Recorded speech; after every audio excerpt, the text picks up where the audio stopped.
You've seen so-called entry-level roles that ask for 2 to 3 years of experience, or internships that somehow require previous internships. Here's the truth. Those requirements are mostly BS, and I'll prove it to you with my own story. In my senior year of college, a connection in my network who knew I was still searching reached out to me with a job posting for a senior associate level position that required 3 to 5 years of experience in the job description. I didn't know anybody at the company and had a very limited understanding of what the role entailed, but after reading the role requirements, it sounded like exactly what I was looking for, despite being in a different industry of investment management instead of wealth management. Before sending in an application, I did my best to speed network and get in contact with somebody at the firm in order to have a coffee chat and figure out, hey, what should I know about this role? What should I know about this part of the organization that I'm applying to? And can I ask for a referral? If you're not sure your resume even shows that alignment, grab my free resume template in the description below. It's built to make you stand out even when you don't check every box in the job posting. Miraculously, within a week, I was able to set up a coffee chat with somebody who knew the hiring manager of this position, and they told me basically exactly what I needed to know to prepare for the interview, what this role was about, and what they were searching for. They were even nice enough to let me use their name as a referral for my application, so I would have a better shot at landing an interview, especially considering I was applying for a senior associate level role just out of college. I secured a first round with the recruiter and had 4 subsequent interviews with the chief investment officer, chief operating officer, head of distribution, and a sales rep for the team that I would eventually join, securing my first offer for a senior associate level role that required 3 to 5 years of experience right out of college. Think of an internship or job posting like a chef's dream menu. Not all of the ingredients are required to make the dish work. Look, if you're staring at a job posting thinking, I don't check every box, so why even bother? You're making the same mistake I used to. Here's the truth. Job descriptions are a wish list, not a recipe set in stone. For my first job out of college, that senior associate level position that required 3 to 5 years of experience, I had 0, and I still got the job. Why? Because the hiring manager and team wasn't sitting there with a red pen counting years. They were asking, can this person do the job?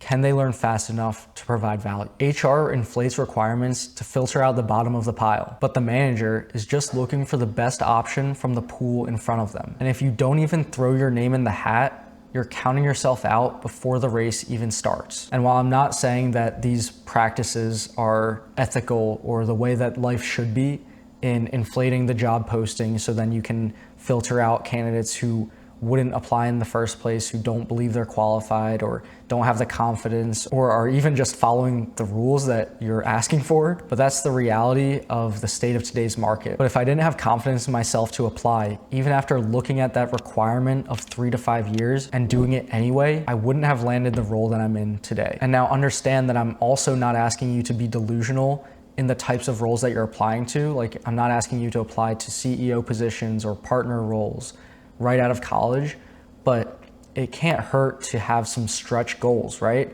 When you applied to college in the first place, maybe you applied to a couple Ivy Leagues or schools that you thought were out of your reach. And who knows, if that's where you're sitting at today in one of your reach schools, that never would have happened if you didn't have the confidence or even just take the chance of sending out an application. It's like ordering a 5-course meal and being happy if you get 3 good dishes. Now, you might be thinking, okay, if they don't really need it, why are they listing 3+ years of experience for an entry-level role? There could be a few reasons.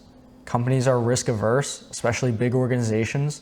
They'd rather overshoot the requirements than undershoot. HR often just copy and paste old job postings. Like, sometimes you'll even see typos and old dates in these listings. And sometimes they just want to scare off people who aren't serious. But none of that has to do with you personally. It's a systemic thing. They're putting out a 5-course menu knowing that they'll be happy if they get 3 solid dishes. So stop reading those job descriptions like they're gospel.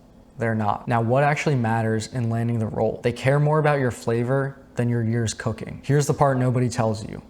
The thing that gets you hired is rarely the number of years of experience on your resume. Especially as an undergrad coming out of college, that is the time to maximize your ability to sell your potential to recruiters. It's about your flavor, the unique skills, experiences, and brand that you bring to the table. For me, I didn't land my first role because I had 3 years of experience. I landed it because I showed I understood the industry, I could communicate with clients, and I positioned myself as someone who could grow into the role quickly. That's what hiring managers actually want: transferable skills, a clear personal brand, and confidence in interviews. If you can demonstrate that you've solved problems, led initiatives, or learned quickly in any context, you're cooking with gas. So here's the $1,000,000 question. How do I know when to apply versus when it's a waste of time? A good rule of thumb is if you meet around 70% of the requirements, and especially if your story and personal brand aligns with the role,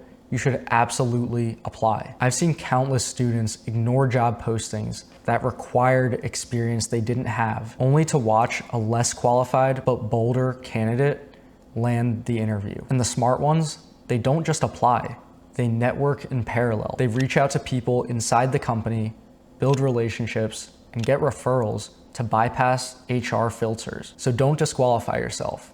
If you're even close, apply boldly, but do it strategically. And if you want to avoid the trap of applying to 100+ jobs with no results, watch this video next.